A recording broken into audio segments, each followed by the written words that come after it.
Hello students, आज हम discuss करेंगे आपके थर्ड चैप्टर का इंट्रोडक्शन पार्ट 3।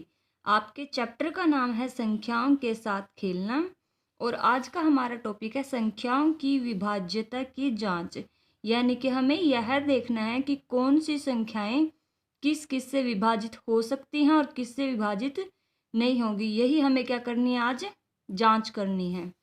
ठीक है, तो सबसे पहले देखिए हम किससे देखेंगे, 10 से विभाज्यता, यानी कि कोई भी संख्या 10 से विभाजित होगी या नहीं, इसकी हमें जांच करनी है। तो देखिए 10 से कौन सी संख्याएं विभाजित होती हैं। यदि किसी संख्या के इकाई के स्थान पर अंक 0 है तो वह संख्या 10 से विभाज्य है या फिर 10 से विभाजित होती है। ये क्या क्या लिखा है यहाँ पे कि अगर कोई संख्या, मान लीजिए कोई संख्या है और उसके इकाई के स्थान पर अगर 0 है तो इसका मतलब क्या है कि वह जो संख्या 10 से विभाजित होगी। एग्जाम्पल कैसे है, मान लीजिए 20 है, इकाई क्या होती है, यही होती है इकाई, दहाई, सैकड़ा, ऐसे ही होती है ना। प्लेस वैल्यू जो होती है या फिर स्थानीय मान जो होता है संख्याओं का, कैसे होता है, इकाई, दहाई, सैकड़ा, हजार एंड सो ऑन। अब देखिए इसमें क्या लिखा था कि अगर किसी संख्या के इकाई के स्थान पर 0 है तो वह क्या होगी, 10 से विभाजित होगी। तो क्या यहाँ पे 0 है, इसका मतलब ये क्या है, 10 से विभाजित है। उसके बाद मान लीजिए 30 है, 100 है, 120 है, ये सारी कैसी संख्याएं हैं जिनके इकाई के स्थान पर क्या है, 0 है। यानी कि ये सारी संख्याएं क्या है, 10 से विभाजित होंगी या फिर 10 से विभाज्य हैं। उसके बाद है आपका 5 से विभाज्यता। अब हमें देखना है कि 5 से कौन कौन सी संख्याएं विभाजित होंगी। यदि किसी संख्या का इकाई का अंक 0 हो या 5 हो तो वह संख्या 5 से विभाज्य होती है या 5 से विभाजित होती है। ये क्या कहना चाहता है कि कोई भी संख्या, मान लीजिए 10 है, 15 है, 20 है, 25 है, इसने क्या बोला है कि या तो इकाई के स्थान पर 0 हो या फिर हो 5, तो वो संख्याएं क्या होंगी, 5 से विभाजित होंगी। देख लीजिए 10/2 अगर हम करेंगे तो क्या होगा, 5, सॉरी 10/5 अगर हम करते हैं, 10/5 अगर हम करेंगे तो क्या आएगा, 2। 15/5 करेंगे तो आएगा 3। यानी कि ये क्या है, सारी ऐसी संख्याएं हैं जो 5 से विभाजित होंगी। तो 5 से विभाज्यता की जांच अगर हमें करनी है तो क्या होगा, किसी भी संख्या के अगर इकाई के स्थान पर 0 हो या 5 हो तो मान लीजिएगा कि वह संख्या क्या है, 5 से विभाजित होगी। ऐसे ही मान लीजिए 125 है या फिर 140 है, ऐसी कोई भी संख्या हो, कितनी भी बड़ी संख्या, अगर उसके इकाई के स्थान पर या तो 5 हो या तो 0 हो तो मान लीजिएगा कि वो संख्या क्या है, 5 से विभाजित जरूर होगी। उसके बाद है 2 से विभाज्यता। अब हमें देखना कि कौन सी संख्याएं 2 से विभाजित होंगी। तो देखिए यदि किसी संख्या के इकाई के स्थान पर 0, 2, 4, 6 या 8 हो, ध्यान से देख लीजिए, अगर किसी भी संख्या के इकाई के स्थान पर 0, 2, 4, 6 या 8 इनमें से कोई भी अंक हो तो वह संख्या क्या होगी, 2 से विभाज्य होगी या फिर 2 से विभाजित होगी। मान लीजिए 10 है, 12 है, 14, 16, 18, कोई भी ऐसी संख्याएं, उनके इकाई के स्थान पर या 0 हो या 2 हो या 4 या 6 या 8 कुछ भी हो, इन चारों पांचों में से अगर कोई भी अंक हो तो वह संख्या क्या होगी, 2 से विभाजित होगी। देख लीजिए, करके देख लीजिए, 10/2 क्या होगा, 5 विभाजित हो गया इससे। 16/2 अगर हम करेंगे तो क्या आएगा, 8। ये भी क्या है, 2 से विभाजित हो गई। तो इसका मतलब किसी भी संख्या के अगर इकाई के स्थान पर 0, 2, 4, 6 या 8 में से कोई भी अंक हो तो वह संख्या क्या होगी, 2 से विभाजित होगी। उसके बाद है 3 से विभाज्यता।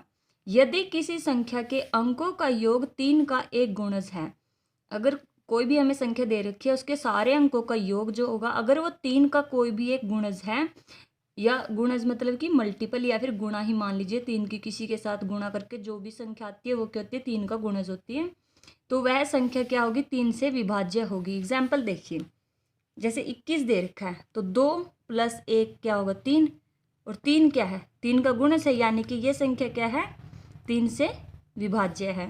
उसके बाद जो 36, 3 + 6 क्या होगा 9, और 9 भी क्या 3 का गुणज है, तो ये भी क्या है 3 से विभाज्य है। उसके बाद है 54, 5 + 4 क्या होता है बराबर होता है 9, 9 भी क्या है 3 का गुणज है, तो ये भी क्या है 3 से विभाज्य है। उसके बाद है 219, तो 2 + 1 + 9। अब देखिए 9 और 1 10 और 2 12, ठीक है 12 क्या है 3 का गुणज है, तो ये भी क्या है 3 से विभाज्य है। उसके बाद है 25, 2 + 5 बराबर क्या आएगा 7, और हमें पता है कि जो 7 है वो 3 का गुणज नहीं है, तो इसका मतलब ये भी 3 से विभाज्य नहीं होगी। उसके बाद है 37 यानी 37 कैसे करेंगे 3 + 7 बराबर 10, और 10 भी क्या है 10 3 का गुणज नहीं है, तो ये संख्या भी क्या है 3 से विभाज्य नहीं है। तो यानी कि 3 से विभाज्य संख्या कौन सी होगी, अगर उनकी संख्याओं का जो अंकों का जो योग है वो 3 का एक गुणज है, तो वह संख्या क्या होगी 3 से विभाज्य होगी। उसके बाद देखिए 6 से विभाज्य, इसको कैसे देखेंगे हम, यदि कोई संख्या 2 और 3 दोनों से विभाज्य है तो वह संख्या 6 से भी विभाज्य होगी। इसका ये क्या बोल रहा है कि अगर कोई भी संख्या 2 और 3 दोनों से ही, हम क्या करेंगे दोनों से जांच करेंगे उसकी पहले कि 2 और 3 दोनों से विभाजित हो गई अगर कोई भी संख्या, तो वह क्या होगी 6 से भी विभाजित हो जाएगी। एग्जाम्पल देखिए जैसे कि 18 है, अगर हम 2 से देखें विभाज्य है या नहीं, तो क्या है इसके इकाई के स्थान पर 8 है, इसका मतलब ये 2 से विभाज्य तो है। उसके बाद देखिए 3 से विभाज्यता की कैसे जांच करते हैं हम, अंकों का योग कैसे आएगा 1 + 8 बराबर 9, 1 + 8 बराबर 9, और 9 क्या है 3 का गुणज है, इसका मतलब ये 3 से विभाज्य क्या है ये क्या है दोनों से विभाज्य है, 2 से भी और 3 से भी, तो क्या है ये 6 से भी विभाज्य होगी। उसके बाद देखिए 16, अब अगर हम 2 से देखें इसको, तो इसके इकाई के स्थान पर है 6, तो ये 2 से विभाज्य तो है। अब 3 से देखें तो 1 + 6 क्या होगा 7, और 7 क्या है 3 का गुणज नहीं है, तो ये 3 से विभाज्य नहीं होगी। तो इसका मतलब ये 6 से भी विभाज्य नहीं है, क्योंकि उसकी कंडीशन क्या थी कि 2 और 3 दोनों से विभाज्य होनी चाहिए, लेकिन ये क्या है सिर्फ 2 से है, तो ये क्या होगा 16 क्या है 9 से विभाजित नहीं होगा। उसके बाद देखिए 27, सॉरी ये 6 से विभाजित नहीं होगा। उसके बाद 27, उस देखिए इसके जो इकाई के स्थान पर है वो क्या 7 है, जो कि 0 2 6 8 4 कुछ भी नहीं है, इसका मतलब ये 2 से विभाजित नहीं होगा। उसके बाद देखते 3 से है या नहीं, 2 + 7 बराबर है 9, और 9 क्या है 3 का गुणज है, इसका मतलब ये 3 से विभाजित होगा। 3 से होगा लेकिन 2 से नहीं होगा, इसका मतलब ये 6 से विभाजित नहीं होगा, क्योंकि ये दोनों से विभाजित नहीं हो रहा है। ठीक है, तो 6 से विभाज्यता कैसे देखेंगे कि कोई भी संख्या अगर 2 और 3 दोनों से विभाज्य है तो वह संख्या 6 से भी विभाज्य होगी।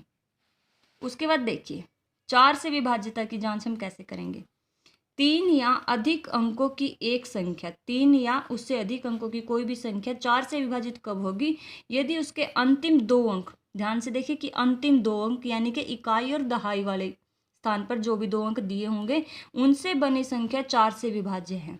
मतलब अगर इकाई और दहाई के स्थान पर जो भी 2 अंक हैं उनसे जो बनी संख्या वो 4 से विभाजित हो गई, तो इसका मतलब वो पूरी संख्या क्या होगी 4 से विभाजित होगी। यहाँ पे क्या 3 और उससे अधिक अंकों की संख्या की हम जांच कर रहे हैं। इसका मतलब जैसे कि कोई भी 2 अंकों की संख्या दे रखी है उसे तो हम सिंपल डिवीजन से देख लेंगे। जैसे 12 है, 12 + 4 बराबर 3, तो ये 4 से विभाजित हो जाएगा। 16/4 बराबर 4, तो ये भी क्या हो जाएगा 4 से विभाजित हो जाएगा। तो क्या है कि 2 अंकों वाली को तो हम सिंपल भाग दे के कर लेंगे, और 3 या उससे अधिक अंकों की संख्या की जांच करनी है तो कैसे करेंगे, कोई भी संख्या मान लीजिए हमें दे रखी है, तो क्या करेंगे इसके लास्ट के 2 अंक देखिए इकाई और दहाई के क्या है 12, और 12 हमें क्या पता है 4 से भाग हो जाता है। ठीक है, 2 अंक देखने से 4 4 × 12, इसका मतलब ये संख्या भी क्या है 4 से डिवाइड हो जाएगी, 4 से विभाज्य है। इसमें 36 भी क्या 4 से हो जाएगा, कितना आएगा 9, तो ये भी क्या है 4 से विभाजित हो जाएगी। यहाँ पे भी क्या है 12 है, 12/4 बराबर है 3, ये भी क्या हो जाएगी 4 से विभाज्य है। ठीक है, ऐसे कोई संख्या मान लीजिए मैं 510 दे रखी थी, अब हमें पता है 10 क्या है 4 से विभाजित नहीं होगा। ठीक है, पूरा विभाजित नहीं होगा, विभाजित तो हो जाएगा लेकिन पूरा विभाजित नहीं होगा, कुछ ना कुछ शेषफल बचेगा, ये नहीं होगा, तो इसका मतलब ये क्या है 4 से विभाज्य नहीं है संख्या। ये थी 4 से विभाज्यता की जांच करनी। उसके बाद है 8 से विभाज्यता। अब इसमें क्या है, 4 या उससे अधिक अंकों की कोई संख्या। अब हम इसमें क्या देखेंगे, 4 या उससे अधिक अंकों की संख्या देखेंगे कि वो 8 से विभाजित कब होगी, यदि उसके अंतिम 3, 4 के लिए क्या था, अंतिम 2 अंक ले रहे थे, और 8 के लिए क्या है, अंतिम 3 अंकों की संख्या जो है वो 8 से विभाज्य हो।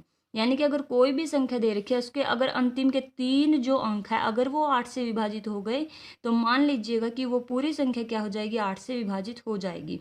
और अगर हमें 4 से कम यानी कि 3 अंकों की करनी है, जांच करने, तो हम सिंपल उसको भाग दे के देख लेंगे कि वो विभाजित होगी या नहीं।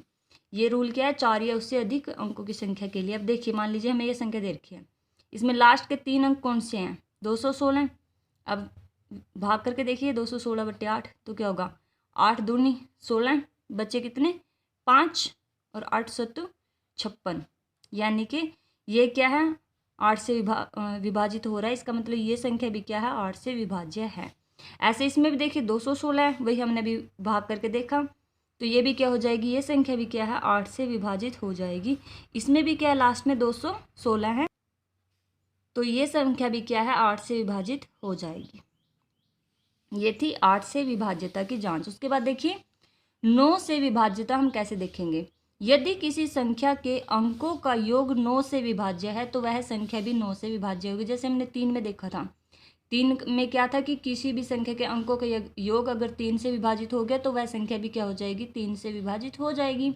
ऐसे ही 9 में है, अगर किसी भी संख्या के अंकों का योग अगर 9 से विभाजित हो गया, अंकों का योग 9 से विभाजित है, तो वह संख्या भी 9 से विभाज्य होगी।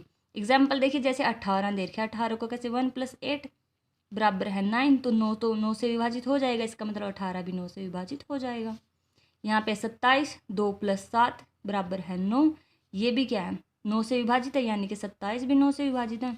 यहाँ से 3 + 6 बराबर 9, ये 9 से विभाजित है, तो ये भी 9 से विभाजित। अब देखिए, ये 4 अंकों की संख्या दे रखी है, जोड़िए इनको, 4 + 6 + 0 + 8। अब क्या होगा, 8 + 6 14, 14 और 4 बराबर है 18। अब 18 क्या है, 9 से विभाजित हो जाएगा, इसका मतलब ये संख्या भी 9 से विभाजित हो जाएगी। उसके बाद है 758, इसे देखिए, 7 + 5 + 8, जोड़िए इसको, 8 + 5 13, 13 + 7 क्या हो जाएगा, 20। और हमें पता है कि 20 जो है 9 से विभाजित नहीं होगा, तो इसका मतलब जो 758 है, ये भी 9 से विभाजित नहीं होगा। तो ये क्या है, हमारी 9 से विभाज्यता की जांच करने की, कोई भी संख्या के अंकों का योग यदि 9 से विभाज्य है, तो वह संख्या भी 9 से विभाज्य होगी, जो कि 3 में भी सेम था। उसके बाद आपका लास्ट है 11 से विभाज्यता। किसी संख्या की 11 से विभाज्यता की जांच के लिए दाएं से, अगर 11 से विभाज्यता में देखने, तो हम क्या करेंगे, दाएं से विषम स्थानों के अंकों का योग, यानी कि ओड नंबर्स है, जो ओड नंबर्स है मतलब ओड जगह पे जो नंबर्स होंगे उनके अंकों का योग, और सम स्थानों पे जो अंक होंगे उनके अंकों का योग, और फिर उनका क्या देखेंगे, अंतर। पहले तो क्या करेंगे, विषम स्थानों के अंकों का योग, फिर उसके बाद करेंगे सम स्थानों के अंकों का योग, और फिर निकालेंगे उनका अंतर। अगर वह अंतर 0 है या फिर 11 से विभाज्य है, देख लीजिए कि या तो वह अंतर जो है 0 है या तो 11 से विभाज्य हो, तो वह संख्या क्यों होगी, 11 से विभाज्य होगी। एग्जाम्पल के थ्रू देखिए इसको, 308 दे रखा है। अब देखिए इसमें ये है पहले नंबर पर, ये है दूसरा, ये है तीसरा। अब आपको पता है कि विषम स्थान कौन से होते हैं, 1, 3, 5, 7, ये होते हैं विषम। तो विषम का योग देखिए पहले क्या होगा, विषम पे है 8 और 3, 8 + 3 बराबर 11, और सम स्थान पर क्या है, 0 है सिर्फ, ठीक है। दूसरे नंबर पर है ना, ये 2, 2, 4, 6, 8, 2 के जितने भी गुणज होते हैं वो क्या होते हैं, सम होते हैं, तो सम स्थान पर है यहाँ पर 0। अब इनका अंतर देखिए, सर यहाँ पे 11 आएगा, अंतर है इनका 11 - 0 बराबर क्या है, 11, और यह क्या है, 11 से विभाजित है, तो इसका मतलब ये जो संख्या ये भी 11 से विभाजित है। अब यहाँ पे देखिए, अब इसमें विषम स्थान देखिए पहले कौन से हैं, विषम है कौन सा, ये है और ये है, तो क्या आएगा यहाँ से, 3 + 1 बराबर है 4।